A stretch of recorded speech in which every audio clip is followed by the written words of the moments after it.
العلی العظیم حسبنا اللہ نعم الوکیل نعم المولا و نعم النصیر بسم اللہ الرحمن الرحیم الحمد للہ رب العالمین بارئ الخلائق اجمعین وهو ارحم الراحمین فی موضع العفو والرحمہ واشد المعاقبین فی الشدة والنقمہ ثم الصلاة والسلام والتحية والإكرام على رسوله البشير النذير السراج المنير مولانا ومولى الثقلين جد الحسنين أبي القاسم محمد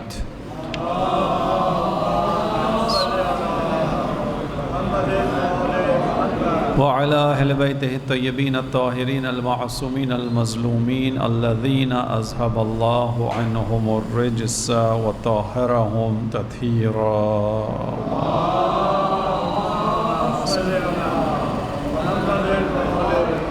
لا سيما قرة عين الرسول الزهراء البتول ومولانا صاحب العصر والزمان أما بعد قال الله الحكيم في كتابه الكريم بسم الله الرحمن الرحيم عما يتساءلون عن النبأ العظيم الذي هم فيه مختلفون كلا سيعلمون ثم كلا سيعلمون درود بھیجے محمد وعلى محمد.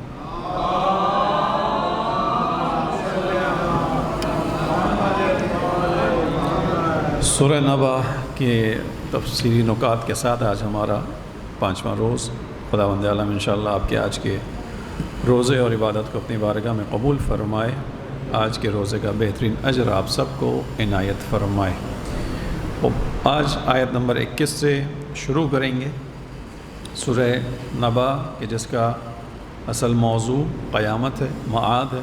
خداوند عالم اس میں معاد کا انکار کرنے والوں کو متوجہ کر رہا ہے کہ خداوند عالم صاحب قدرت ہے، صاحب علم ہے، صاحب طاقت ہے. اس کے لیے کوئی بھی شے ناممکن نہیں اور اس کے لیے اس نے بیان کیا. 21ویں آیت میں ارشاد ہوا کہ اِنَّ جَهَنَّمَ كَانَتْ مِرْصَادًا. یہ آیت جو اس کے بعد تھی کہ جب تم دیکھو گے کہ پہاڑ جو ہیں وہ سراب ہو جائیں گے. جو آیت تھی کہ پہاڑوں کو جو ہے وہ ہم حرکت دیں گے اور اس کے بعد تمہیں نظر آئے گا کہ پہاڑ سراب کی مانند ہو گئے. سراب یعنی جو دور سے محسوس ہو کہ کچھ ہے لیکن جیسے جیسے آپ اس تک پہنچتے ہیں تو آپ کو نظر آتا ہے کہ وہاں کوئی حقیقت موجود نہیں ہے. تو پہاڑ جیسی عظیم جو ہے وہ قدرت کی نشانی یہ سراب کی مانند ہو جائے گی، یعنی حقیقت میں نہیں ہوگا، اس کا وجود نہیں ہوگا. تو اسی طرح جو ہے وہ ہر شے جو ہے وہ فنا کی طرف جائے گی. اب جب قیامت کے یہ آثار تھے جو بیان کیے، اب قیامت کے بعد جب آئے گا اگلا مرحلہ وہ کیا ہے، اس کو سورہ آیت نمبر 21 میں بیان کیا. اِنَّ جَهَنَّمَ كَانَتْ مِرْصَادًا. بے شک جہنم ایک بہت بڑی کمین گاہ ہے. کمین گاہ کا لفظ اردو کے اندر جو استعمال کرتے ہیں بچوں کی وضاحت کے لیے کہ جہاں دشمن چھپ کے بیٹھتا ہے، تاک میں ہوتا ہے، انتظار میں ہوتا ہے، اور جیسے ہی اس کے سامنے دشمن پہنچتا ہے تو اس پر نکل کر حملہ کیا جاتا ہے. یعنی ایک دشمن ہے جو ایک جگہ چھپ کر بیٹھ جائے. جس جگہ چھپ کر دشمن بیٹھے آپ کے دشمن کے اپنے دشمن کے انتظار میں، اسے کمین گاہ کہتے ہیں. ایک مشہور شعر بھی اس حوالے سے ہے جو سنتے ہیں بچے، اکثر پڑھتے بھی ہیں. وہ کیا ہے، جب کوئی دوست کسی دوست کو اپنی آئس کریم میں سے نہیں کھلاتا تو اس کا دوسرا دوست شعر پڑھتا ہے کہ دیکھا جو تیر کھا کے کمین گاہ کی طرف اپنے ہی دوستوں سے ملاقات ہو گئی. ہاں، جب کوئی اپنا دوست دوسرے دوست کو نوٹس نہیں دیتا، امتحان میں ذرا مدد نہیں کرتا جیسی مدد اس دوست کو چاہیے ہوتی ہے، تو پھر وہ یہ شعر پڑھتے ہیں، دیکھا جو تیر کھا کے کمین گاہ کی طرف اپنے ہی دوستوں سے ملاقات ہو گئی. یعنی جو حملہ کرنے والا ہے وہ اپنا ہی نکلا. کمین گاہ جہاں چھپ کر بیٹھا جائے، انتظار کیا جائے، جس سے دشمنی ہے، اور جب وہ آئے تو اس پر حملہ کیا جائے، اس کو کمین گاہ کہتے ہیں. قرآن نے بھی بیان کیا کہ اِنَّ جَهَنَّمَ كَانَتْ مِرْصَادًا. عربی میں اس کو مرصد کہا جاتا ہے. ٹھیک، یعنی وہ جگہ کہ جہاں چھپ کر بیٹھا جائے، انتظار کیا جائے، اور جیسے ہی سامنے آئے دشمن اسے گھیر لیا جائے. اب یہاں پر اس تک کے تفصیلی نقطے کے اندر جو مفسرین نے بیان کیا کہ جہنم کمین گاہ ہے، یعنی وہ انتظار میں. بس اس کو سادہ الفاظ میں یہ سمجھ لیں کہ جہنم انتظار میں ہے، ان لوگوں کے انتظار میں ہے کہ جن کو اس نے گھیرنا ہے، جیسے ہی وہ اس کے نزدیک آئیں گے جہنم انہیں لپک کر پکڑ لے گی۔ اب یہاں پر اس کے اندر بیان کیا کہ کون طاق میں بیٹھا ہوا ہے۔ تفسیری نقطوں میں سے ایک نقطہ یہ ہے کہ یہاں پر مراد عذاب کے فرشتے ہیں۔ اس سے پہلے کہ میں اس کی دو نقطوں کو بیان کروں، ایک اور آیت کو آپ کے سامنے پیش کروں جو سورہ مریم کی آیت نمبر 71 ہے۔ اس میں خداوند عالم نے ارشاد فرمایا وَإِنَّ مِنْكُمْ إِلَّا وَارِدُهَا کان علی ربک حتما مقضیہ۔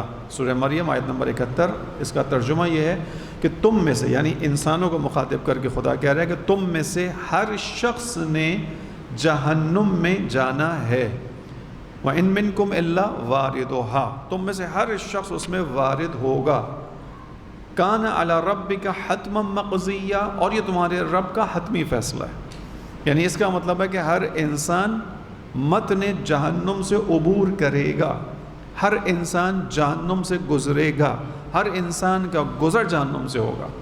لیکن جو اہل جہنم نہیں ہوگا وہ گزر جائے گا، اور جو جہنم کا اہل ہوگا وہاں پہ یہ والی آیت کہ وَإِن كَانَتْ إِنَّ جَهَنَّمَ كَانَتْ مِرْصَادًا، کہ جہنم جو ہے وہ کمین میں ہے، تلاش میں ہے، جس کو جہنم میں گرنا ہوگا جہنم اس کو پکڑ لے گی۔ یہاں پر ایک نقطہ یہ ہے کہ جو فرشتے عذاب کے فرشتے ہیں، ہمیں معلوم ہے کہ خداوند عالم نے ملائکہ کو خلق کیا، ان میں کچھ ملائکہ رحمت کے ملائکہ ہیں، جیسے 4 بڑے فرشتوں کے اندر خدا نے کاموں کی تقسیم لگائی ہے۔ ایک کا کام ہواؤں کو چلانا، ایک کا کام رزق کا بانٹنا، ایک کا کام موت دینا انسانوں کو، یہ تمام چیزیں ہیں۔ اسی طرح وہاں پر بھی ملائکہ ہیں، فرشتے ہیں، جن کے کاموں میں سے ایک رحمت کا فرشتہ ہے، جس کو کل آیت آپ کے سامنے سنائی کہ جب جنت کے دروازے تک مومن پہنچے گا تو وہاں کا کھڑا ہوا نگہبان کیا کہے گا؟ سلام علیکم، آؤ، ویلکم، تمہیں ہم ویلکم کرتے ہیں، تم اہل تھے کہ تمہیں اس جگہ آنا چاہیے، کہ تمہاری جو ہے نصیب تھا، تمہارا مقدر تھا، تمہاری محنت کا نتیجہ ہے کہ تم خدا کی بہشت میں آ رہے ہو، تو وہ ویلکم کریں گے۔ اسی طرح جہنم کے بھی نگہبان ہیں، جہنم کے بھی ملائکہ ہیں، فرشتے ہیں، ان کا کام لوگوں کو عذاب میں مبتلا کرنا، جو بھی اب خدا نے عذاب اور سزا رکھی ہے۔ لہذا ایک معنی تفسیر کے اندر، تفسیر نمونہ میں اس کا یہ کیا مفسرین سے لیتے ہوئے کہ یہ جو ہیں وہ جہاں جیسے ہی وہاں سے گزریں گے، چونکہ یہ آیت سورہ مریم کی جو ذہن میں رکھیے گا کہ تم میں سے ہر شخص نے اس پہ سے گزرنا ہے، لہذا جیسے ہی اہل جہنم ادھر سے گزرے گا، یہ ملائکہ چونکہ پہچان رکھتے ہیں، یہ پہچان کہاں سے ہے؟ یہ پہچان اس دنیا سے ہے، توجہ سے سنیے گا ان باتوں کو۔ یہ پہچان اس دنیا میں جا کے نہیں بنے گی، یہ پہچان اسی دنیا سے، جو اہل بہشت ہے وہ اسی دنیا میں ہے، جو اہل جہنم ہے وہ اسی دنیا میں، اسی دنیا سے فیصلہ ہو کر جا رہا ہے۔ وہ والی بات آپ کے ذہنوں میں رہے گی جو ہم نے شروع میں بیان کی کہ اس سورہ نبی اکرم نے آنے کے بعد قیامت کے حوالے سے جو اہم کام کیا وہ کیا کیا کہ اس دنیا کا تعلق قیامت کے اعتبار سے مستحکم کر کے بتایا۔ یعنی پہلے بھی لوگ جانتے تھے قیامت ہے، آئے گی، لیکن کوئی شک کا شکار تھا، کوئی اس کو دور سمجھتا تھا، کوئی اس کو بعید سمجھتا تھا۔ رسول اللہ اور ان کی تعلیمات کے نتیجے میں کیا چیز سامنے آئی؟ ان الدنیا مزرعۃ الآخرہ، دنیا آخرت کی کھیتی، یعنی ایک لنک بیان کر دیا رسول اللہ نے کہ دونوں کا تعلق ہے ایک دوسرے کے ساتھ، اور تعلق کیسا ہے؟ جو یہاں پہ کرو گے وہاں پہ پاؤ گے، ٹھیک؟ لہذا ہر انسان جو ہے وہ جہنم سے گزرے گا۔ ایک تعبیر اس کی یہ کی گئی کہ اس سے مراد جہنم کے فرشتے ہیں کہ جو طاق میں بیٹھے ہوں گے، جیسے ہی یہ وہاں سے گزرے گا اس کو پکڑ لیا جائے گا۔ ایک اور اس کا مصداق یہ بیان کیا گیا کہ ان جہنم کانت مرصادا، کانت کو ماضی کے اعتبار سے بھی ترجمہ کیا جا سکتا ہے، یعنی جہنم ابھی دیکھ رہی ہے، جہنم اس وقت شعور رکھتی ہے، اور وہ شعور کی علامت یہ ہے کہ امام علی علیہ الصلوۃ والسلام کو قسیم الجنت والنار کہتے ہیں۔ قسیم الجنت والنار کا کیا مطلب ہے؟ جنت اور جہنم کا تقسیم کرنے والا۔ ایک شخص نے آنے کے بعد چھٹے امام سے پوچھا کہ رسول اللہ کو ابو القاسم کیوں کہتے ہیں؟ ابو القاسم کا کیا مطلب ہے؟ کنیت ہے رسول اللہ کی، ابو القاسم، ابو کا مطلب باپ، ٹھیک؟ معمولاً عربوں میں کیا ہوتا ہے، جو اولاد ہوتی ہے اس کے عنوان سے باپ کی کنیت ہوتی ہے، کنیت پہلے سے رکھی جاتی ہے، اولاد جب ہو جائے تو اس نام سے پکارا جاتا ہے۔ مثلا ابو الجواد، اس کا مطلب ہے کہ اس کا بیٹا جواد ہے۔ ابو الحسن امام علی کی کنیت ہے، ابو الحسن کا کیا مطلب ہے؟ حسن کا بابا۔ رسول اللہ کو ابو القاسم کہا جاتا ہے. جو دعائے توسل آپ پڑھتے ہیں اس میں رسول اللہ کی جو کنیت ہے وہ یہ بیان کی جاتی ہے، یا ابو القاسم یا رسول اللہ. ٹھیک. آنے والے نے پوچھا کہ اے فرزند رسول اللہ کا کوئی بیٹا قاسم کے نام کا نہیں تھا؟ ان کی تو جو اولاد ہے ان میں جناب فاطمہ زہرا سلام اللہ علیہ ہیں، اور ایک بیٹا جو پیدا ہوا جناب ماریہ قبطیہ کے بطن سے، جو ان کے سامنے ہی مر گیا تھا اسی دنیا سے بچپن میں، یعنی نوزادی کی حالت میں، انفینٹ چائلڈ تھے جب ہی انتقال ہو گیا، یا شاید تھوڑی سی ایج زیادہ تھی، بعض روایتوں میں دونوں چیزیں بیان کی گئی ہیں. بہرحال انتقال بہت ہی ابتدائی مرحلے میں ہو گیا تھا. ان کا نام بھی طاہر تھا، قاسم تو نہیں تھا. تو رسول اللہ کو ابو القاسم کیوں کہتے ہیں؟ امام نے کہا کہ اس کو 3 باتوں سے سمجھو. پہلی چیز یہ بتاؤ کہ جب کوئی انسان کسی دوسرے انسان کی شاگردی کرتا ہے، اور جو شاگرد ہوتا ہے اور جو حق استاد ہوتا ہے، اس شاگرد کے اوپر استاد کا حق ہوتا ہے یا نہیں ہوتا؟ سوال کرنے والے نے کہا بالکل ایسا ہی ہے، استاد کا حق شاگرد کی گردن پر ہوتا ہے. امام نے کہا کہ حتیٰ اس حد تک کا حق ہے کہ استاد کو کیا کہا گیا؟ مجازی باپ کہا گیا. مجازی باپ. ٹھیک. یعنی ایک باپ وہ ہے جس نے تمہیں وجود دیا، ایک باپ وہ ہے جو تمہیں شعور دے رہا ہے، جو تمہیں پڑھا رہا ہے، جو تمہیں سکھا رہا ہے، جو تمہیں ادب سکھا رہا ہے. بچوں سے کہہ رہا ہوں کہ اسکول کے اندر، کلاسز کے اندر، کالجز کے اندر یہ شعور ختم ہوتا جا رہا ہے، استاد کی اہمیت کم ہوتی جا رہی ہے. یہ نہیں ہونا چاہیے. مجازی استاد جو ہے مجازی باپ ہے. امام علی نے کیا سکھایا ہمیں؟ کہ جس نے مجھے ایک حرف بھی سکھایا، من علمنی حرفا، جس نے مجھے ایک حرف، ایک ورڈ، ایک کلمہ سکھایا، سیرنی عبدا، اس نے مجھے اپنا غلام بنا لیا. یعنی اس کے ایک حرف سکھانے سے میں اس کا غلام بن جاؤں گا. امام نے اس سے پوچھا کہ جو شاگرد ہوتا ہے اس کے اوپر استاد حق رکھتا ہے؟ اس نے کہا بالکل رکھتا ہے، یہ بات تو ہے. اور وہ جو حق ہوتا ہے وہ ایسے ہی جیسے منزلت باپ کا حق ہوتا ہے. پھر امام نے کہا کہ امام علی علیہ السلام نے رسول اللہ سے سیکھا یا نہیں سیکھا؟ کہا رسول اللہ سے سیکھا، رسول اللہ نے ان کو سکھایا. خود امام علی نے کہا کہ مجھے رسول اللہ نے علم کے کتنے ابواب سکھائے؟ 1000 باب سکھائے، اور میں نے ہر باب میں سے مزید 1000 ابواب کو کھولا. یعنی شاگردی ہے رسول اللہ کی. اس کے بعد امام نے پھر یہ بیان کیا، دوسری چیز تم نے امام علی کے بارے میں یہ سنا ہے یا نہیں سنا کہ امام علی علیہ السلام قیامت کے دن جنت اور جہنم کے تقسیم کرنے والے ہوں گے. یعنی امام علی علیہ السلام جنت کے دن باقاعدہ مؤمنوں یعنی انسانوں کی طرف ان کا رخ ہوگا، اور جو شخص امامت کے راستے پہ نہیں ہوگا، صحیح معنی میں خوش فہمی میں شکار نہ رہیں کہ فقط امام کا نام لینے سے ہم نجات پر آئیں گے. یقیناً ائمہ کا راستہ نجات کا راستہ ہے، لیکن آگے کی آیتوں میں آ جائے گا کہ اگر کسی نے ائمہ کے راستے پر صحیح سے عمل نہ کیا ہو تو جہنم اس کو بھی ملے گی. پاکیزہ ہوگا بعد میں جا کے جو آخری آیتوں میں آ رہا ہے، انشاءاللہ میں اس طرف زیادہ تفصیل سے اشارہ کروں گا. امام نے کہا کہ امام علی قسیم الجنت والنار، یہ بھی رسول اللہ سے سنا ہے حدیث کو؟ اس نے کہا جی امام یہ بھی سنا ہے کہ امام علی قسیم الجنت والنار ہے.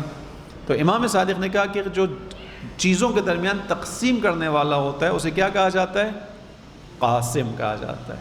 جو چیزوں کا تقسیم کرے اسے قاسم کہا جاتا ہے. امام علی علیہ السلام چونکہ جنت اور جہنم کے تقسیم کرنے والے ہیں اور رسول اللہ کے شاگرد ہیں، اور رسول اللہ ان پر ایک باپ کی حیثیت سے منزلت رکھتے ہیں، لہذا رسول اللہ کو امام علی کی نسبت ابو القاسم کہا جاتا ہے.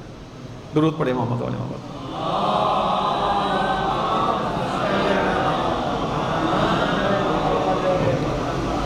لہذا خود جو دوزخ ہے، ان جہنم کانت مرصادا، یہ دوزخ جہنم خود طاق میں وہ دیکھ رہی ہے، اس کے اندر شعور ہے. میں بات یہاں سے وہاں لے گیا کہ شعور ہے یا نہیں ہے. شعور ہے، چونکہ قیامت کے دن جو روایات ائمہ کی زبانی ہمیں ملیں وہ یہ ہیں کہ امام علی علیہ السلام باقاعدہ جہنم سے مخاطب ہو کر کہیں گے ھذا لک و ھذا لی، یعنی یہ انسان تیرا ہے، یہ میرا ہے، یہ تیرا ہے، یہ میرا ہے.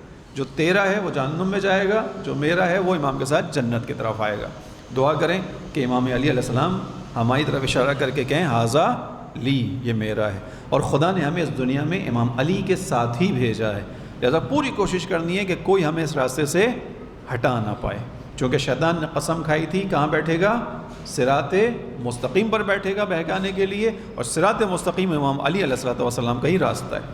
اور دوسری جو اس کی پہلی چیز ہو گئی فرشتے ہیں کہ جو تلاش میں ہیں، طاق میں ہیں.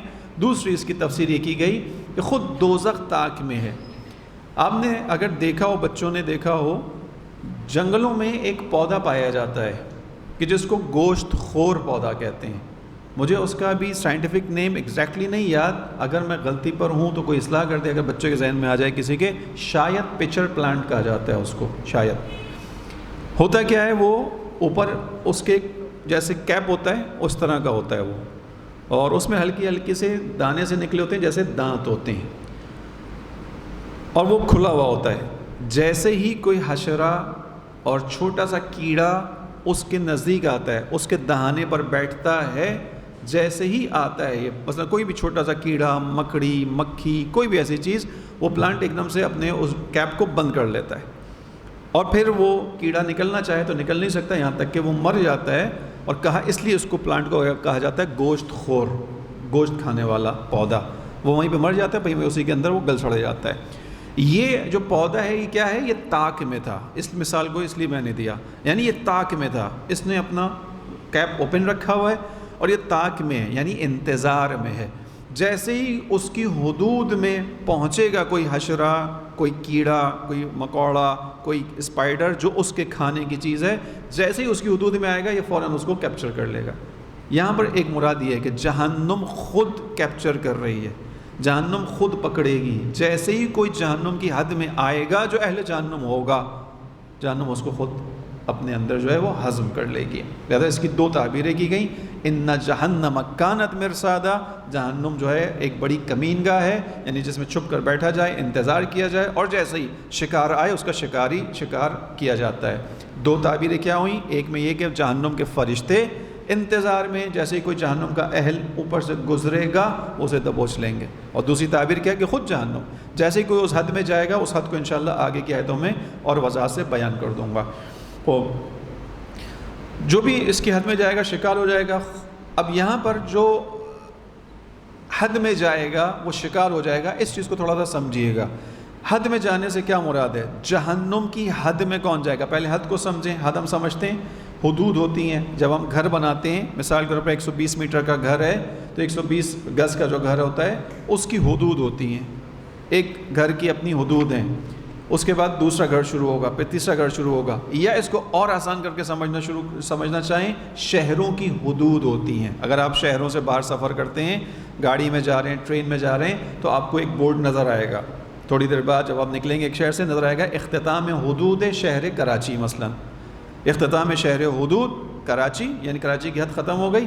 اگلے ہی 5-10 قدم کے بعد بورڈ لگا ہوگا آغاز حدود شہر حیدرآباد مثلا، کہ وہ کراچی کی حد ختم، یہ حیدرآباد کی حد شروع ہو گئی. یہ جو حدیں ہیں، یعنی اس حد کے اندر رہو گے کراچی میں ہو، اس حد سے باہر جاؤ گے تو کہاں چلے جاؤ گے؟ حیدرآباد میں چلے جاؤ گے. اسی طرح ملکوں کی بارڈرز ہیں. اس حد میں اس طرف رہو گے، سرحد کے اس طرف رہو گے، یعنی یہ سرحد کیا ہے؟ سرحد یعنی شمار کرنے کا ایک پیمانہ ہے کہ یہ حد ہے اس پاکستان کی، اس سے ادھر ایک قدم چلے گا تو انڈیا میں چلے گا. اب آپ جب پاکستان کی حدود کراس کریں گے، انڈیا میں جائیں گے تو وہاں کیا ہوگا؟ آپ کا ویلکم کیا جائے گا، استقبال کیا جائے گا، یا پکڑا جائے گا؟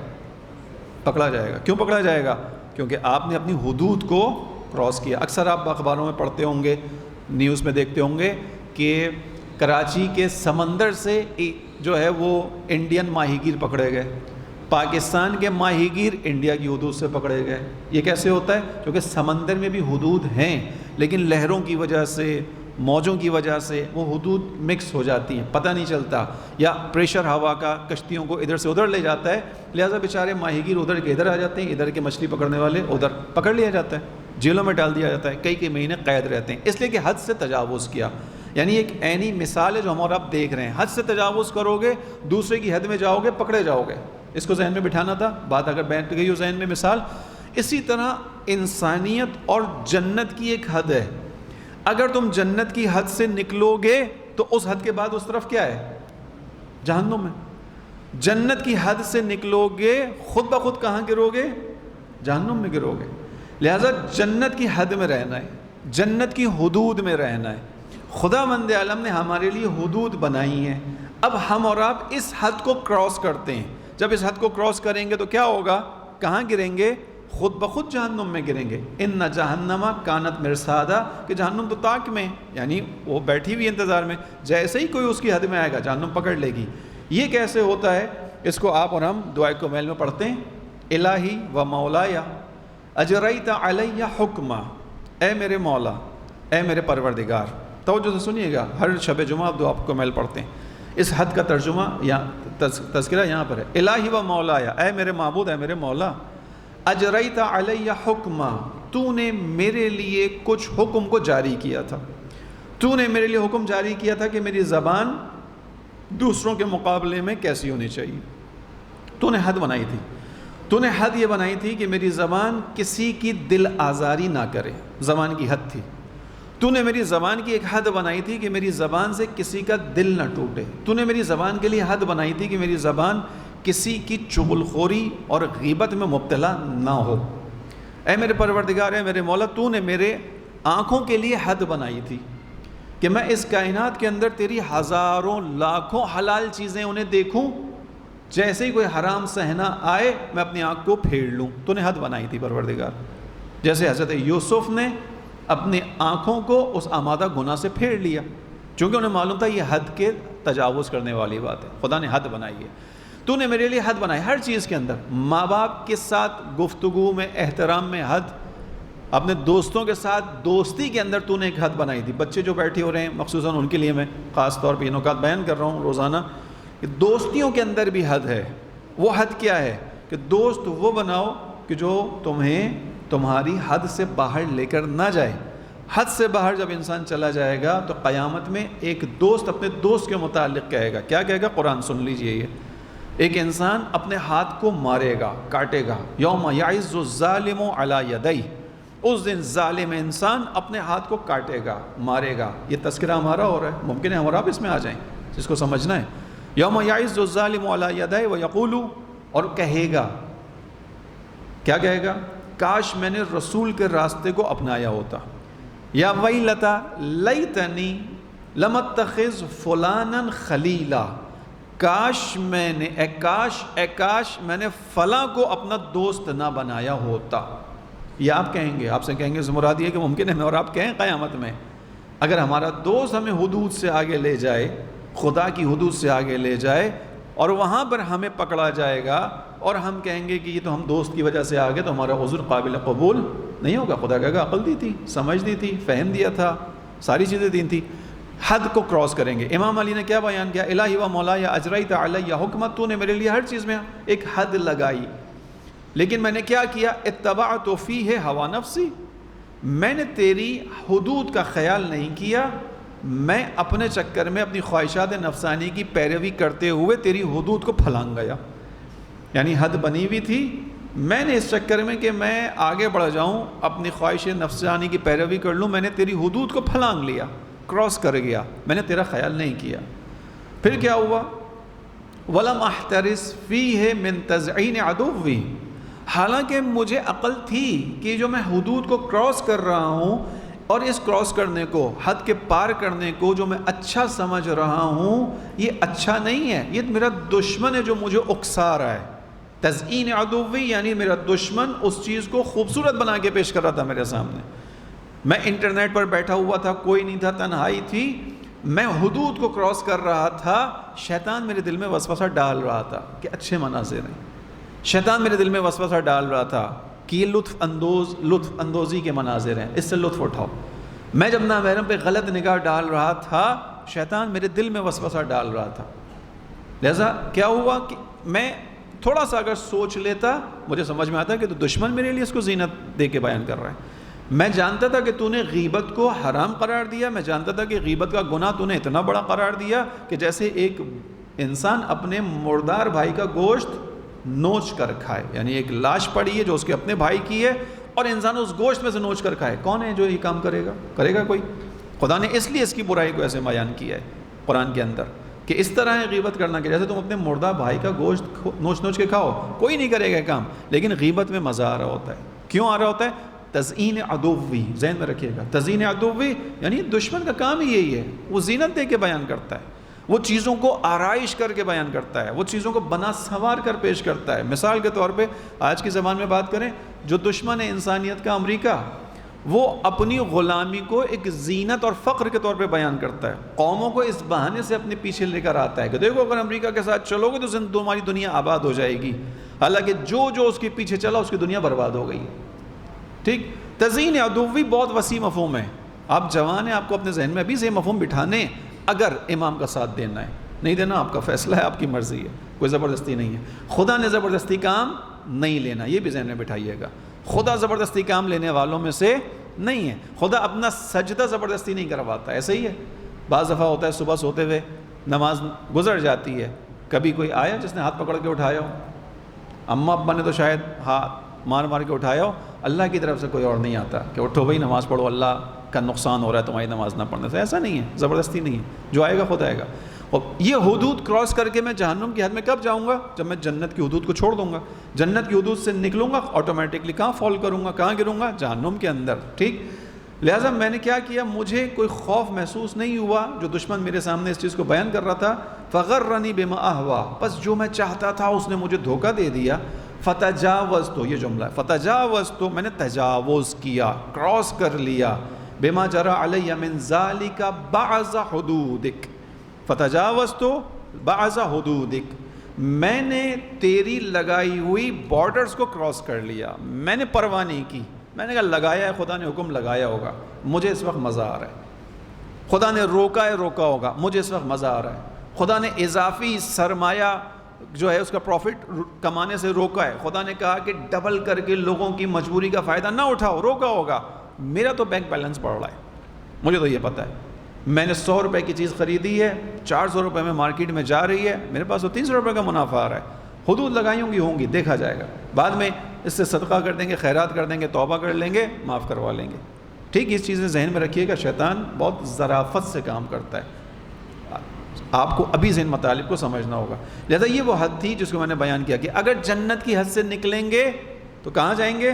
جہنم کی حد میں چلے جائیں گے، اور یہ آیت سامنے آ جائے گی، ان جہنم کانت مرصادا، جہنم تو پہلے انتظار میں تھی، آپ حدود میں رہیں۔ مجھے اور آپ کو جنت کی حد میں رکھنے کے لیے خداوند عالم نے کیا کیا، میں باقی سب کو چھوڑ رہا ہوں، مجھے نہیں پرواہ بھی کسی اور کی، میں بات نہیں کر رہا، میں فقط اپنی بات کر رہا ہوں، اپنی سے مراد یہ جو مجمع یہاں بیٹھا ہوا ہے اس کی بات کر رہا ہوں کہ خدا نے ہمیں اور آپ کو جنت کی حدود میں رکھنے کے لیے جنت کے جوانوں کے سردار کے دامن سے وابستہ کیا ہے۔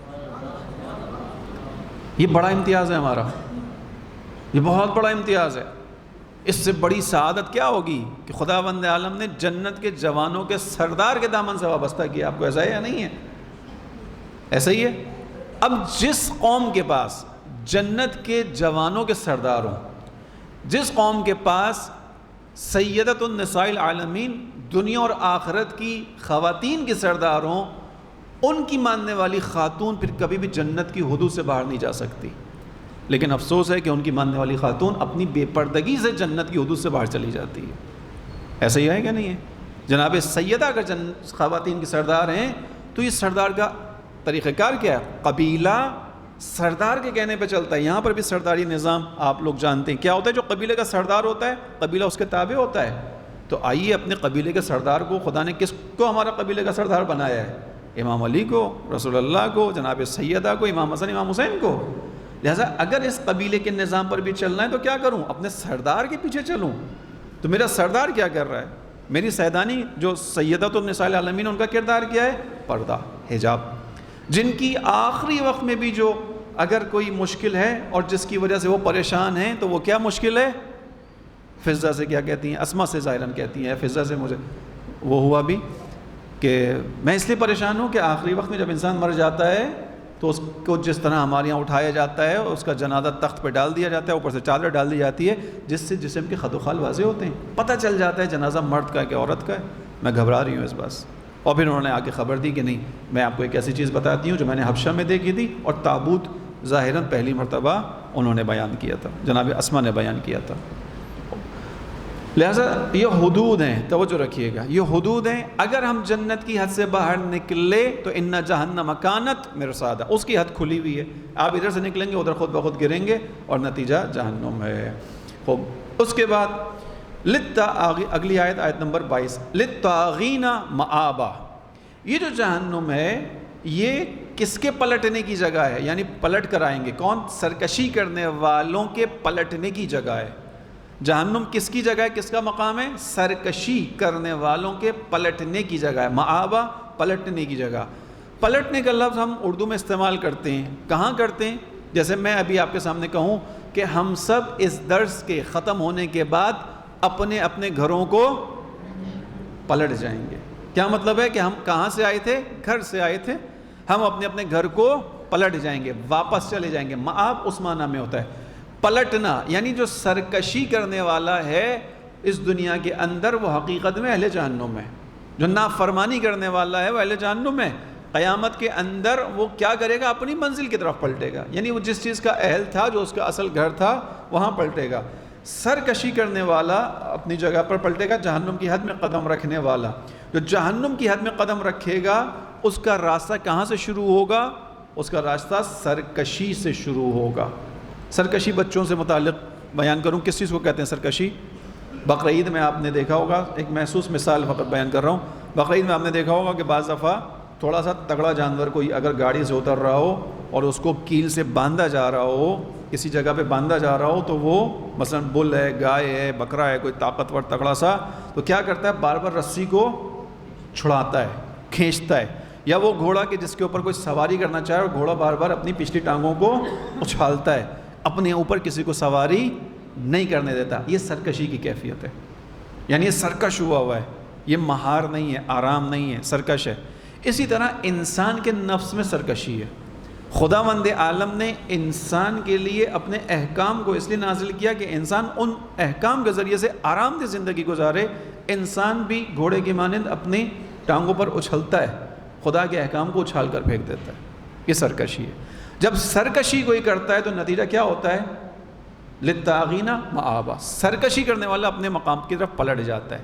یہاں پر ہی ہمیں سنبھلنا ہے کہ خدا کے احکام کے مقابلے میں ہمارے اندر سرکشی نہ آئے، سرکشی نہ آئے۔ اب یہ سرکشی ہر جگہ ہے، اس کو قرآن کی آیت نے بیان کیا کہ سرکشی کیوں آتی ہے، کیوں انسان سرکش بنتا ہے، کیوں انسان جو ہے وہ رسی چھڑا کر جانا چاہتا ہے۔ قرآن کی آیت بیان کرتی ہے سورہ قیامت کی، بل یرید الانسان لیفجر امامہ، انسان یہ چاہتا ہے، بل یرید الانسان، انسان یہ چاہتا ہے، انسان کا ارادہ یہ ہے، لیفجر امامہ، امامہ آگے سے متعلق ہے کہ اس کے آگے کوئی رکاوٹ نہ ہو۔ انسان کی خواہش یہ ہے کہ اس کے آگے کوئی رکاوٹ نہ ہو، وہ جیسے سفر کرنا چاہ رہا ہے ویسے سفر کرتا رہے۔ یعنی اب یہ رکاوٹ کبھی حلال اور حرام کی صورت میں آئے گی، کبھی جائز ناجائز کی صورت میں آئے گی، کبھی یہ رکاوٹ معاشرتی طور پر آئے گی۔ انسان یہ چاہتا ہے کہ کوئی رکاوٹ نہ ہو، میں جو چاہوں کروں، مجھے کوئی نہ پوچھے، مجھے کوئی نہ روکے، مجھے کوئی نہ ٹوکے، میرا دل جیسا چاہے میں کروں۔ یہ قرآن بیان کر رہا ہے انسان یہ چاہتا ہے، اسی لیے پھر سرکشی کی طرف جاتا ہے، اور جب سرکشی کرتا ہے تو سرکشوں کی جگہ جہنم ہے، جنت نہیں ہے، چونکہ جنت اس کو ملتی ہے جو خدا کے سامنے ادب سے پیش آتا ہے، جو خدا کے سامنے مؤدب ہوتا ہے اسے جنت ملتی ہے۔ اور اس کو جا کر ائمہ علیہ السلام کی سیرت میں دیکھ لیجئے، ائمہ علیہ السلام خدا کے سامنے مؤدب تھے، ادب کے ساتھ پیش آتے تھے، حالانکہ کائنات ان کے صدقے میں وجود میں آئی ہے، ایسا ہی ہے، یہ کائنات کا وجود ان کی وجہ سے، لیکن خدا کے سامنے مؤدب، اتنے مؤدب، اتنا ادب خدا کا، اتنا احترام خدا کا کہ ائمہ علیہ السلام نماز پڑھتے ہوئے کپ کپا رہے ہیں، ائمہ علیہ السلام کے چہرے کا رنگ وضو کرتے ہوئے زرد پڑ رہا ہے۔ کیوں؟ چونکہ نفس میں سرکشی نہیں ہے، ادب ہے خدا کا، احترام ہے خدا کا، خداوند عالم ہے، مالک ہے ہمارا، ٹھیک؟ لہذا انسان یہ چاہتا ہے اس کے آگے کوئی رکاوٹ نہ ہو، اس لیے سرکشی کی طرف جاتا ہے۔ جب سرکشی کی طرف جائے گا نتیجہ کیا نکلے گا؟ جہنم میں جائے گا۔ لہذا اب جو سرکشی آپ نے اگر کبھی سنا ہو، یہ جملہ بعض اوقات والدین اپنی اولاد سے کہہ دیتے ہیں کہ جب اولاد کسی بھی طرح کسی معاملے میں نہیں مان رہی ہو، والدین سمجھا رہے ہوں، ان کی بھلائی بتا رہے ہوں، سب کچھ کر رہے ہوں، اور جب اولاد اڑ جائے تو ماں باپ بھی ایک جملہ کہتے ہیں، جہنم میں جاؤ، جہنم میں جاؤ، یعنی سرکشی کرو گے تو کیا ہوگا؟ جہنم میں جاؤ گے، ٹھیک ہے؟ پھر ہمیں بھی پرواہ نہیں ہے تمہاری، سرکشی کا نتیجہ جہنم ہے۔ خوب، درود پڑھی محمد والے محمد۔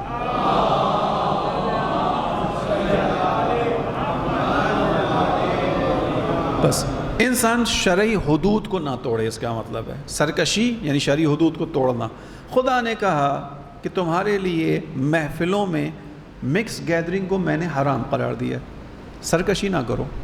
خدا نے حرام قرار دیا ہے تو اب یہاں پہ چچا کا، خالہ کا، پھوپھی کا خیال نہ کرو۔ اگر انہوں نے شادی کا اہتمام ایسا کیا ہے کہ جس کے اندر مکس گیدرنگ ہے، ایسی مکس گیدرنگ ہے جہاں پہ خواتین تیار ہو کے آئی ہیں، جو ان کا حق ہے، انہیں ایک حدود کے اندر تیار ہو کر اپنی زینت کو آشکار کرنے کا حق ہے، وہ حق ان کو دو۔ اتفاق سے مکس گیدرنگ میں تو یہ حق مارا جاتا ہے خواتین کا، یہ تو خواتین کے خلاف جو ہے ایک ظلم ہے۔ انہیں بھی حق ہے تیار ہونے کا، انہیں بھی حق ہے اچھا نظر آنے کا، لیکن کہاں اس کی حد کے اندر، اپنے محرم کے سامنے۔ ٹھیک، خدا کہہ رہے ہیں مکس گیدرنگ نہ کرو۔ چچا نے رکھی ہے، بیٹے کی شادی رکھی ہے، کیا کریں، جانا تو ہے، نہیں جائیں گے تو کیا ہوگا، چچا ناراض ہو جائیں گے۔ اور اس سے زیادہ جو فکر ہوتی ہے بچوں کو، وہ کیا ہوتی ہے، مزے مزے کے کھانے ہاتھ سے نکل جائیں گے۔ ٹھیک ہے، خدا کہہ رہا ہے کہ نہیں، اس حد کا خیال رکھو، یہ شرعی حدود ہیں۔ اسراف نہ کرو، کھاؤ، تمہارے پاس پیسہ ہے، حلال کھاؤ، اچھا کھاؤ، اسراف نہ کرو۔ اگر تمہارا کھانا، تمہارا پیٹ ایک غذا سے بڑھتا ہے، ایک کھاؤ، دو سے بڑھتا ہے دو کھاؤ، 5 دسترخوان پہ کھانے مت لگاؤ۔ جتنا لیا ہے اپنی پلیٹ میں، مخصوصاً شادیوں میں بچوں کو تاکید کر رہا ہوں، بچے یہ نہ سمجھیں کہ میں ان کو جو ہے وہ برا سمجھ کے یہ باتیں کرتا ہوں، نہیں، بچوں کو یہ باتیں مزید سیکھنی چاہیے، چونکہ بہت سی چیزیں وہ معاشرے میں دیکھتے ہیں، رائج ہوتی ہیں، اسی کو اپنا لیتے ہیں۔ آپ کو ابھی سے سیکھنا چاہیے۔ بہت سے لوگوں کو آپ نے دیکھا ہوگا پلیٹوں میں کیا کرتے ہیں، اس ہوس میں کہ بس اگلی ڈش آنے سے پہلے قیامت آ جائے گی، لہذا پہلے ہی اپنی پلیٹ کو بھر لیا جائے۔ ٹھیک، لہذا پلیٹ کو بھر لیا جاتا ہے۔ نتیجہ کیا ہوتا ہے، وہ قیامت دنیا میں نہیں آتی، ان کے پیٹ میں آنا شروع ہوتی ہے، اور پھر ان کا ہاتھ کھاتے کھاتے رک جاتا ہے۔ ایسے ہی ہے، اور اس کے بعد آدھی پلیٹیں ضائع جاتی ہیں۔ اسراف ہے۔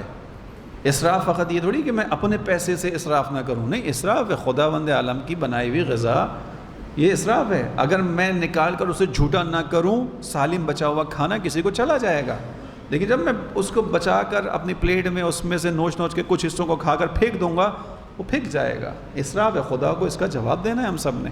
حدود یہی ہے، اسراف، کاروبار میں جھوٹ، یہ ساری چیزیں جو ہیں وہ سرکشی میں آتی ہیں۔ بہت سارے مصادیق ہیں جس کو آپ خود طے کر سکتے ہیں۔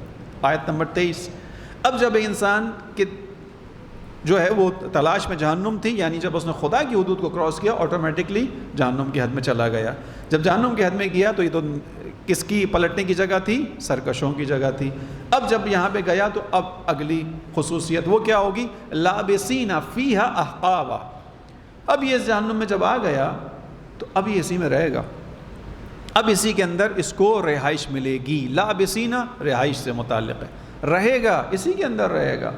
لابسین فیہا احقابا، احقابا حقب کی جمع ہے، اس کا ترجمہ پہلے بیان کر دوں، وہ اس میں طویل مدت تک رہیں گے۔ کس میں، کہاں رہیں گے، جہنم میں، طویل مدت تک رہیں گے۔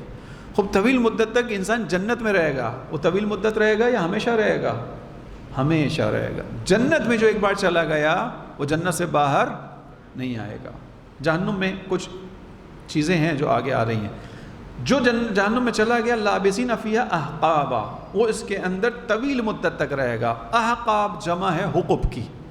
حقب کا مطلب جو مفسرین نے بیان کیا، نور الثقلین کے اندر اس کو بیان کیا گیا، حقب یعنی دورے ہیں، ڈیوریشنز ہیں، 60 سال، اور بعض نے اس کو کہا 80 سال کا ایک دورانیہ حقب کہلاتا ہے، یعنی 60 سال یا 80 سال، یعنی 60 سال کا ایک جو ہے وہ دورہ ہوگا، 60 سال اس کے اندر رہے گا، پھر اس میں اضافہ ہو جائے گا۔ احقاب کی جمع، حقب کی جمع احقاب ہے، یعنی ایک حقب میں نہیں رہے گا، احقاب میں رہے گا۔ ایک 60 سال پورے کیے، اس کو امید ہوگی اب جہنم سے نکلوں گا، اگلا دورہ شروع ہو جائے گا، وہ پورا کرے گا، پھر تیسرا شروع ہو جائے گا۔ اسی لیے خدا نے اس کو قرآن میں کہا طویل مدت، ترجمہ کیا گیا مفسرین نے، طویل مدت تک رہے گا، ایک کے بعد ایک دور آتا جائے گا، آتا جائے گا۔ اور اس کے اندر نقطہ وہی یہ سمجھنے کا کہ جو 60 سال ہیں، یہ 60 سال زمین کے 60 سال نہیں ہیں۔ کس کے 60 سال ہیں، آسمان کے 60 سال ہیں۔ وہاں کا ایک سال زمین کے 1000 سال کے برابر ہے۔ اس کو بیٹھ کے سوچئے، یہ مذاق نہیں ہے، یہ قرآن کریم ہے۔ قرآن کریم ہم سب کو ہوشدار دے رہا ہے، بیدار کر رہا ہے۔ ماہ رمضان بیداری کا مہینہ ہے، لیکن امام علی نے کیا کہا، الناس ناموا، لوگ سو رہے ہیں۔ ابھی نیند میں، مریں گے تو بیدار ہوں گے، لیکن اس وقت بیداری کا کوئی فائدہ نہیں ہوگا۔ لہذا لابسین فیہا احقابا، اس کے اندر رہیں گے، احقاب میں رہیں گے، ایک کے بعد ایک حقوب، ایک کے بعد ایک حقوب، یعنی ایک دور پورا ہوگا دوسرا شروع ہو جائے گا، دوسرا شروع ہوگا ختم ہوگا تیسرا شروع ہو جائے گا، اور اسی کے اندر رہیں گے۔ لیکن خالدین کا معنی بہرحال نہیں ہے۔ خالدین کا کیا مطلب ہے؟ فور ایور، ہمیشہ کے لیے۔ یہاں اب یہ جو خود کہا گیا کہ احقابہ مختلف دور میں رہے گا، اس کے اندر بھی ایک نقطہ یہ نکلتا ہے کہ بہرحال ایک وقت ایسا آئے گا کہ جہنم میں پڑنے والے بہت سے انسانوں کو جہنم سے نجات میسر آئے گی۔ یہ اس کے اندر آ گیا، احقاب کا لفظ خالدین کا نہیں ہے۔ جو سورہ بقرہ کے اندر آیت الکرسی میں ہم پڑھتے ہیں وہاں لفظ خالدون بھی آیا، اولئک اصحاب کیا ہے؟ جحیم نہیں، اولئک اصحاب النار ہم فیہا خالدون، وہ اہل نار ہیں، اہل جہنم ہیں، آگ کے اہل ہیں، ہم فیہا خالدون، ہمیشہ ہمیشہ اس میں رہیں گے۔ اس آیت کے اندر ایک امید ہے کہ نہیں، اس کے اندر احقاب ہیں، ایک کے بعد ایک دورہ ہے، 60 سال یا 80 سال، لیکن بہرحال ایک وقت انسان نکلے گا۔ ٹھیک، اس کے بارے میں روایت میں جو بیان ہوا، نور الثقلین ہی سے بیان ہوا کہ یہ آیت ان گناہ گاروں کے بارے میں ہے جو بہرحال اپنی سزا کو مکمل کر کے دوزخ سے آزاد ہو جائیں گے، لیکن جو اہل کفر ہیں، جو سرغنہ ہیں، جیسے فرعون، جیسے یزید، یہ وہ افراد ہیں کہ جن کا ہمیشہ ہمیشہ کے لیے جہنم میں ٹھکانہ ہے۔ وہ گروہ ایک الگ گروہ ہے کہ جس نے کبھی جہنم سے نہیں نکلنا، وہ ایک گروہ ہے۔ لیکن بہت سے افراد ایسے ہیں کہ جہنم سے نکلیں گے، لیکن کتنے عرصے کے بعد خدا بہتر جانتا ہے۔ اب جب یہ جہنم میں رہیں گے، اگلی آیت نمبر 24، ان کی مہمان نوازی ہوگی۔ ان کے جو ملائکہ ہیں کہ جو عذاب دینے والے ہیں وہ مہمان نوازی کریں گے، لیکن ان کی مہمان نوازی کیا ہوگی؟ پچھلے سال کا اگر یاد ہو سورہ واقعہ کے اندر بھی بیان کی ہیں ساری چیزیں۔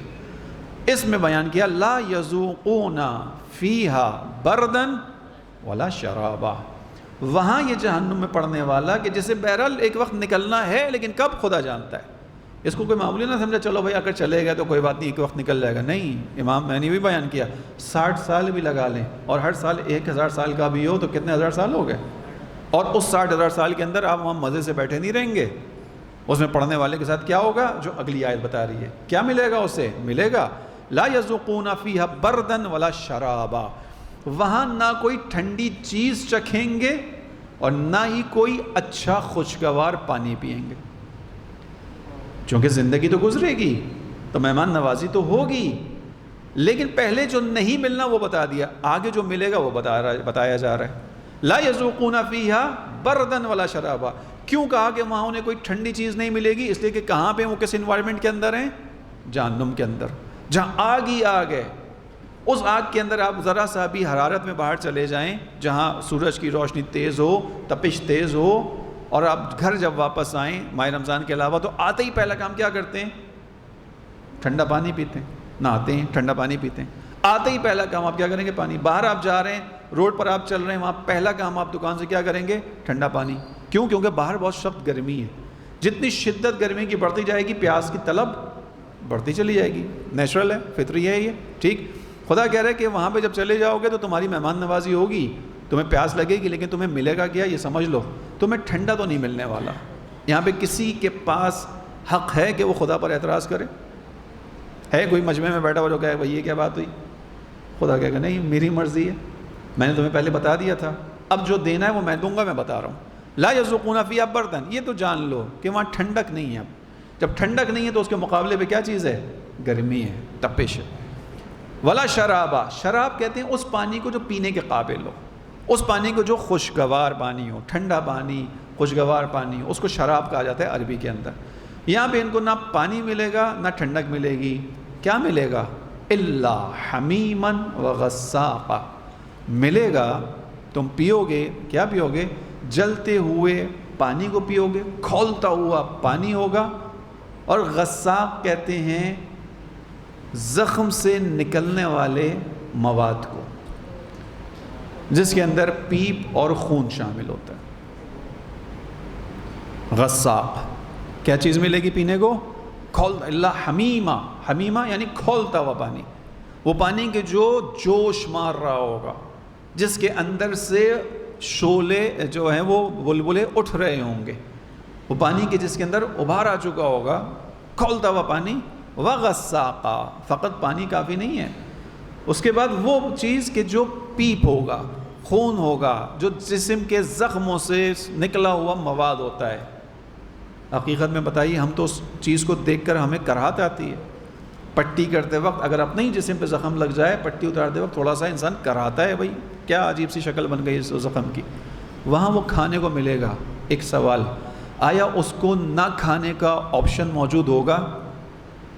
جواب نہیں، اس لیے کہ مہمان نوازی ہے، اس لیے کہ یہ کرنا ہے، یہ دیا جائے گا، مار مار کے کھلایا جائے گا، مار مار کے پلایا جائے گا۔ یہ حقیقت ہے جو قرآن بیان کر رہا ہے۔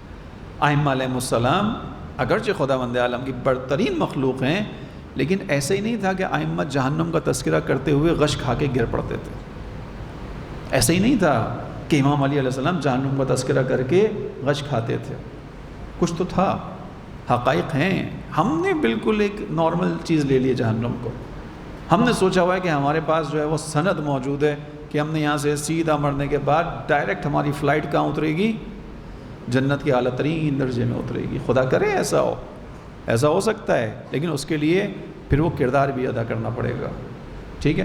لہذا لا یذوقون فیہا بردا ولا شرابا، پہلے کہہ دیا کہ ٹھنڈک نہیں ملے گی، اچھا پانی نہیں ملے گا، ملے گا الا حمیما وغساقا، چلتا ہوا کھولتا ہوا پانی اور پیپ اور لہو کا جو ہے وہ مواد ہوگا۔ اس کے مقابلے میں گروہ وہ ہے کہ جس کو خدا پانی پلائے گا، جو سورہ دہر کے اندر ہے، سقاہم ربہم شرابا طہورا، کہ ان کو ان کا رب پاکیزہ پانی پلائے گا۔ فیصلہ میرن ہے اور آپ نے کرنا ہے، خدا نہ خواستہ حمیماً و غساقہ تک جانا ہے یا شراباً طہورا تک جانا ہے، اپنے رب کے ہاتھوں سے پینا ہے۔ اس کے بعد اگلی آیت 26ویں آیت، اب یہاں پر انسان تھوڑی دیر کے لیے ممکن ہے سوچے کہ خدا تو اتنا رحمان، اتنا مہربان، اتنا کرم کرنے والا، اتنی سخت سخت باتیں کر رہا ہے، یہ تو بڑی سخت باتیں خداوند عالم آگے بیان کر رہا ہے۔ کیا چیز بیان کر رہا ہے؟ کہ میں نہیں کر رہا، جزاء وفاقا، یہ تمہارے کیے ہوئے کے مطابق ہے، یہ سزا اعمال کے مطابق ہے۔ جزاء وفاقا، جزا ہے وفاقا وفق سے، یعنی جو تم نے کیا اس کا ایکولنٹ یہی بنتا ہے، جو تم نے کیا اس کے برابر یہی بنتا ہے۔ میں نے نہیں کیا، کرنے والا کون ہے؟ تم خود ہو، تم خود ہو۔ یہ جو جس سزا تک پہنچ رہے ہو، جس سزا تک انسان پہنچے گا، یہ انسان اپنی وجہ سے پہنچے گا۔ یہ جو پیے گا حمیم و غساق پیے گا، اپنے کیے ہوئے کی بدولت پیے گا۔ اگر شراب طہور پیے گا، اپنے کیے ہوئے کی بدولت پیے گا۔ ٹھیک ہو گیا؟ لہذا خداوند عالم کیا کہے گا؟ جواب دے گا کہ میں نے نہیں کیا، اور اس آیت میں جواب دیا جزاء وفاقا، یہ تو جزا ہے اور بالکل برابر ہے اس کے جو تم نے کیا ہے۔ تم نے جو کیا اس کی ایک شکل بن رہی تھی۔ اب یہاں پر ایک بحث، اس کو تھوڑا سمجھ لیجیے گا، ہم جو کچھ کر رہے ہیں قیامت میں اس کی شکل بن رہی ہے۔ اس کو ہمارے یہاں عقائد کی بحث میں تجسم اعمال کہا جاتا ہے۔ تجسم اعمال یعنی ہمارا جو بھی عمل ہے وہ ایک شکل اختیار کرتا ہے۔ اسی لیے آپ نے سنا کہ جنت کے اندر جو ہے وہ نہریں ہوں گی، باغات ہوں گے، جہنم کے اندر کیڑے مکوڑے ہوں گے، حشرات ہوں گے۔ یہ سب کچھ میرے اور آپ کے عمل کا نتیجہ ہے۔ یہ شکل میں اور آپ بنا رہے ہیں، ہم اس کے خالق ہیں، اسی لیے ہم وہاں پہ انکار نہیں کر پائیں گے، یہ چیز ہمارے ساتھ ہوگی۔ لہذا خداوند عالم نے آگے اپنے آپ کو، میں اپنے الفاظ میں کہہ رہا ہوں، بری ذمہ کیا، جزاء وفاقا، یہ تمہارے کیے ہوئے کے برابر ہے، تم نے جو کیا وہی مل رہا ہے تمہیں، میں نے اضافی نہیں کیا کچھ بھی، تم نے جو کیا اس کے برابر پاؤ گے۔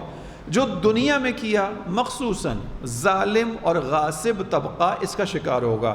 اب میں تھوڑا سا آپ لوگوں کو، کہیں آپ ڈر نہ جائیں بچے مخصوصاً، انشاءاللہ اگر اللہ نے چاہا اور ہم نے اہل بیت کے راستے پر عمل کیا تو ہم ان منزلوں سے دور ہوں گے انشاءاللہ، لیکن یہ انشاءاللہ سچا والا انشاءاللہ ہونا چاہیے۔ انشاءاللہ اگر اللہ چاہے، خب اللہ کے چاہنے کی سند کیا ہے؟ خب خدا کس چیز کو چاہتا ہے مجھے اور آپ کو سمجھ میں نہ آتا، لیکن اس نے اہل بیت علیہ السلام کو بنا دیا، ان کے کردار کو سامنے رکھ دیا، میرے اور آپ کے لیے رول ماڈل قرار دے کر کہا کہ اہل بیت کے کردار کو اپناؤ، چونکہ ان کا کردار وہ ہے جو خدا چاہتا ہے۔ اب اگر مجھے پتہ کرنا ہو کہ خدا کیا چاہتا ہے تو میں کیا کروں؟ محمد و آل محمد کا راستہ ہے، اسی لیے آپ اور میں زیارت عاشورہ میں کیا پڑھتے ہیں؟ اللہم اجعل محیایا محیا محمد وآل محمد. خدایا مجھے زندگی گزارنی ہے، کیسی زندگی گزاروں؟ رونالڈو کی طرح نہیں گزاروں، میسی کی طرح نہ گزاروں، شاہد آفریدی کی بھی نہیں گزاروں. ٹھیک، کس کی زندگی گزاروں؟ محمد و آل محمد کی زندگی گزاروں. ٹھیک ہے، بل گیٹ کی بھی زندگی اچھی نہیں ہے. ٹھیک ہے کہ انسان ترقی کرے، آگے بڑھے، دنیا کو جو ہے وہ آسانی کی طرف لے کر آئے، مگر ان کی نیتیں دیکھ لیں پیچھے کیا ہیں ان کی. ٹھیک، ہمارا رول ماڈل ٹھیک ہے، انسان اسپورٹس کو پسند کرتا ہے، میں نے جان بوجھ کے بات چھیڑی ہے. بچے پسند کرتے ہیں اسپورٹس کو، اچھی چیز ہے، کھیلنا چاہیے. خداوند عالم ایک نوجوان کو ایکٹیو پسند کرتا ہے، کریں، کھیلیں، اپنی صحت بنائیں، لیکن ان میں سے کسی کو رول ماڈل نہ بنائیں. ان میں سے کوئی رول ماڈل بننے کے قابل نہیں ہے. ان کی زندگیاں خدا سے دور ہیں. یہ دنیاوی شہرت پرستی ہے فقط. اس دنیا کی شہرت کے اندر آپ بھٹک نہ جائیں. پسند کریں کسی کے کھیل کو، اس کی ٹیکنک کو پسند کریں. ہاں، رونالڈو کی ٹیکنک کو پسند کیا جا سکتا ہے، ہاں کیا جا سکتا ہے. اس کے کھیلنے کے انداز سے سیکھا جا سکتا ہے، ہاں سیکھا جا سکتا ہے. لیکن وہ میرا زندگی کا رول ماڈل بن جائے، میرے گھر کی در و دیوار پہ اس کی تصویریں لگنا شروع ہو جائیں، نہیں نہیں نہیں، یہ غلط ہو گیا. میرے گھر کی در و دیوار پہ کس کی تصویر ہونی چاہیے؟ امام خمینی کی، آیت اللہ خامنائی کی، آیت اللہ سیستانی کی، قاسم سلیمانی کی. یہ میرا رول ماڈل ہونا چاہیے. یہ رول ماڈلز ہیں. ٹھیک، لہٰذا اب انسان انشاءاللہ کہ ہم اگر اللہ نے چاہا اس کے راستے پر چلے تو ہم ان چیزوں سے بچیں گے. اس آیات کا جو اصل مصداق ہے وہ کون سے لوگ ہیں؟ ظالمین ہیں، غاصبین ہیں، جو لوگوں کا حق غصب کرتے ہیں، یعنی جن کی وجہ سے آج لوگوں کی زندگی مشکل میں ہے. اب میں تھوڑا سا اشارہ کرتے ہوئے بڑھ جاؤں کہ یعنی جن کی وجہ سے آج پاکستان کے لوگ، غریب لوگ، مستضعف لوگ، پسے ہوئے لوگ اپنے لائن کی پانی میں گٹر کا پانی پینے پہ مجبور ہیں. یقیناً خدا کل ان کو حمیم اور غساق پلائے گا. تمہاری وجہ سے لوگ اپنے بنیادی حق سے محروم ہو گئے. آج ان کی وجہ سے لوگ اپنی بنیادی ضرورت سے محروم ہیں. ایسا ہی ہے یا نہیں ہے کہ جو گندم کو امپورٹ کر رہے ہیں باہر سے مہنگے داموں، اور وہ گندم کے جو وہاں جانوروں نے بھی نہیں کھائی، جسے پھینکا جانا تھا، جسے جلایا جانا تھا، انہوں نے اس کے لیے پیسہ مہیا کیا. وہ گندم جو جلائی جانی تھی اسے امپورٹ کیا، پاکستانیوں کو مفت کے تھیلوں میں بانٹا، پاکستانی بچے مریض ہو گئے. یہ وہ لوگ ہیں جن کو غساق پلایا جائے گا، جو حمیم کے حقدار انشاءاللہ بنیں گے انشاءاللہ، چونکہ ان کو کوئی عوام کا ہمدردی نہیں ہے. لیکن یہاں پر ایک نکتہ وہ یہ کہ اگر ان تمام باتوں کے باوجود کوئی انہی حکمرانوں کو یا انہی پارٹیز میں سے کسی پارٹی کو اپنا پسندیدہ سیاسی جماعت سمجھتا ہے تو خدا قیامت میں اس کو بھی اسی کے ساتھ محشور کرے گا. اگر اتنی برائیوں کے باوجود کسی کو سیاسی پارٹی میں کوئی سی بھی پارٹی پسند ہے اور وہ اس کو سپورٹ کرتا ہے، خدا قیامت میں اسی کے ساتھ کھڑا کرے گا. جس کو پیپلز پارٹی پسند ہے، خدا قیامت میں اسے آصف علی زرداری اور بلاول زرداری کے ساتھ محشور کرے گا. جس کو ہونا ہے بسم اللہ سپورٹ کرے اسے. جس نے مسلم لیگ کو پسند کیا، خدایا اس کو کس کے ساتھ؟ شریف خاندان کے ساتھ، جس کے اندر شرافت نام کی بھی نہیں ہے، اس کے ساتھ محشور کرے گا. یہ حقائق ہے، میں آپ کے سامنے ایسے بیان نہیں کر رہا. المرء مع من احب، انسان اس کے ساتھ ہے جس کو پسند کرتا ہے. آپ پسند جس کو کرتے ہیں آپ اس کے ساتھ محشور ہوں گے. لہذا اتنا ظلم و ستم یہ کر رہے ہیں، اس کے باوجود کوئی انہیں سپورٹ کرے، خدا کہے گا آ جاؤ تم بھی اس کے ساتھ، تم بھی اس کے حامی ہو. کہاں سے یہ بات آپ کے سامنے بیان کر رہا ہوں؟ اپنی طرف سے مبالغے کر رہا ہوں؟ نہیں. آپ زیارت میں پڑھتے ہیں اس چیز کو، زیارت کے جملوں کو دہرائیے. لعن اللہ امتن ولعن اللہ امتن ولعن اللہ امتن بذالک ورضیت بہ. آخری جملے کا ترجمہ کیا ہے؟ اس پر لعنت کہ جس نے سنا اور اس پر راضی ہو گیا. پہلی لعنت قاتل پہ تھی، دوسری ظالم پہ تھی. لعن اللہ امتن قتلت کا، اے امام حسین اس پر لعنت جس نے آپ کو قتل کیا. ولعن اللہ امتن ظلمت کا، جس نے آپ پر ظلم کیا، تلوار ماری، نیزہ مارا، پتھر مارا، دھول پھینکی، مٹی پھینکی، ظلم کیا، اس پر بھی لعنت. ولعن اللہ امتن سمعت بذالک، جس نے یہ سب سنا، ورضیت بہ، اور خاموش ہو گیا، راضی ہو گیا، وہ بھی لعنت کا حقدار ہے. تینوں لعنتی کہاں جائیں گے؟ ایک ہی درجے میں جائیں گے. ایسا ہی ہوگا نہیں ہوگا؟ ایسا ہی ہوگا. یہ چیزیں مذاق نہیں ہیں، حقیقت ہے.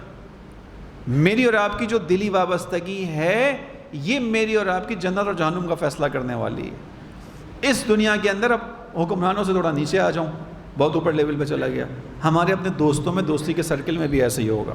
ممکن ہے کوئی ایک نوجوان، کوئی ایک بچہ ایسا ہو کہ جو دیندار ہو اور نوجوان اس کی دینداری کی وجہ سے اس کا مذاق اڑاتے ہوں، اور ممکن ہے کوئی ایسا ہو جو بے دین ہو، بے دھڑک ہو، کسی کام میں کسی چیز کا خیال نہ کرتا ہو اور اسے پسند کرتے ہوں۔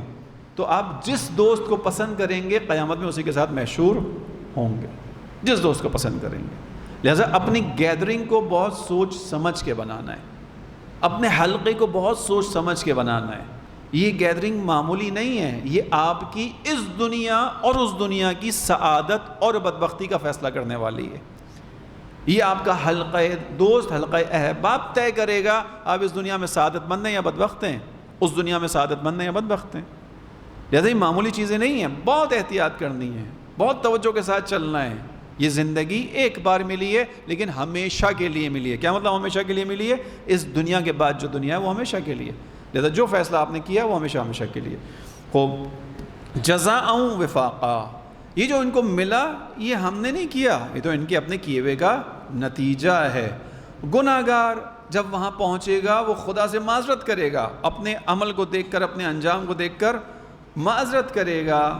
خوب، خداوند عالم کی طرف سے جواب آئے گا کہ تم معذرت نہ کرو۔ یا ایھا الذین کفروا، اے وہ لوگوں جنہوں نے انکار کیا، لا تعتذروا اليوم، تم اب معذرت نہ کرو، اپولوجائز نہ کرو، اب وقت گیا۔ دنیا میں تمہاری توبہ کا انتظار کرتا رہا، میں بے نیاز ہونے کے باوجود تمہیں خبر دیتا رہا، ملائکہ کو آسمانوں پر بھیجتا رہا کہ جاؤ دیکھو کوئی ہے توبہ کرنے والا، کوئی ہے جسے احساس ہو، جسے پشیمانی کا احساس ہو۔ تم نے اس وقت توجہ نہیں کی، تم نے اس وقت میری طرف سے رخ پھیر لیا، تم نے اپنا رخ پھیرا۔ میں نے تمہارے لیے ماہ رمضان کو بھی ہر سال رکھا، ماہ رمضان کی ہر رات کو میں نے بخشش کا ذریعہ قرار دیا۔ میں نے تمہیں کہا ذرا سی دیر کے لیے میرے ساتھ بیٹھ جاؤ، میں تمہیں درجہ عطا کر دوں گا۔ میں نے اس ماہ رمضان میں شب قدر کو رکھ دیا، قرآن کو شفیع بنا دیا۔ تم منہ پھیرتے رہے، منہ پھیرتے رہے، منہ پھیرتے رہے۔ نتیجہ کیا ہے؟ اب آج میرا وقت ہے، آج تم چاہ رہے ہو کہ میں تمہاری طرف رخ کروں، میں تمہاری طرف رخ نہیں کروں گا، آج میں تم سے رخ پھیر لوں گا۔ لا تعتذروا اليوم، اے کافروں اب معذرت مت کرو، اپولوجائز نہ کرو، ایکسکیوز پیش نہ کرو، کوئی فائدہ نہیں ہے۔ انما تجزون ما کنتم تعملون، آج تمہیں وہی جزا ملے گی جس کے تم حقدار ہو۔ کس چیز کے حقدار ہیں؟ چونکہ ہم نے دنیا میں اگر خدا سے رخ پھیرا ہوگا تو اس کا حق کیا بنے گا؟ خدا آخرت میں رخ پھیر لے گا۔ جس کو خدا کا رخ پھیرنا برداشت ہے وہ شوق سے جو چاہے کرے۔ امام علیہ السلام دعائے مناجات شعبانیہ میں جو امام علی کی دعا ہے وہ اس طرح سے بیان کرتے تھے، الہی فلا تجعلنی ممن صرفت عنہ وجہک، اے خدایا مجھے ان لوگوں میں مت رکھنا جن کی طرف سے تو نے اپنے چہرے کو پھیر لیا ہے۔ امام علی جیسا امام یہ فریاد کرتا ہے خدا کے سامنے مجھے اور آپ کو سکھانے کے لیے، فلا تجعلنی ممن صرفت عنہ وجہک، خدایا جن سے تو نے اپنا چہرہ پھیر لیا، موڑ لیا، مجھے ان میں مت رکھنا۔ خدا کا چہرہ مڑنا یعنی انسان کا گناہوں کی زندگی کی طرف چلے جانا، انسان کا خدا کے راستے کو چھوڑ دینا، ان چیزوں کی پرواہ نہ کرنا۔ نقطہ یہ ہے کہ عزیز بچوں، مخصوصاً بچوں سے کہہ رہا ہوں کہ ہم کفار میں نہیں ہیں الحمدللہ، ہم مؤمنین میں ہیں الحمدللہ، لیکن ہمیں بھی عمل کا راستہ طے کرنا ہے۔ اگر کوئی آپ کو کہیں سے بھی پیغام دے، چاہے ممبر سے دے، چاہے محراب سے دے، چاہے کتاب سے دے، چاہے سوشل میڈیا پہ میسج دے کہ ہمارا راستہ فقط عقیدے کے طور پر مان لینا ہے، ہمیں عمل کی پرواہ نہیں ہے، وہ آپ کو دھوکہ دے رہا ہے، وہ آپ کو دھوکہ دے رہا ہے۔ جو عقیدہ ملا ہے اس کے مطابق عمل کرنا ہے، جو عقیدہ ملا اس کے مطابق عمل کرنا ہے۔ ہمارا عقیدہ الحمدللہ سالم ہے، اسی اعتبار سے عمل سالم ہونا چاہیے۔ جتنا عقیدہ اچھا ہے اتنا ہی عمل بہتر ہونا چاہیے، ٹھیک؟ چونکہ یہ بات ذہن میں رہے کہ حضرت صالح کی جو اونٹنی تھی اس کو کاٹنے والے افراد کتنے تھے؟ 3، لیکن عذاب کس پر آیا؟ پوری قوم پر آیا، پوری قوم پر آیا۔ اس کا کیا مطلب ہوا کہ انسان جس انوائرمنٹ میں رہتا ہے اس کا اثر اس پر آتا ہے۔ اپنے انوائرمنٹ کو اچھا بنانا ہے۔ آیات کافی ابھی باقی ہیں لیکن وقت ہمارا ختم ہو گیا۔ انشاءاللہ کہ خداوند عالم ہمیں ان آیات کو سمجھ کر پڑھنے اور اس پر عمل کرنے کی توفیق عنایت فرمائے۔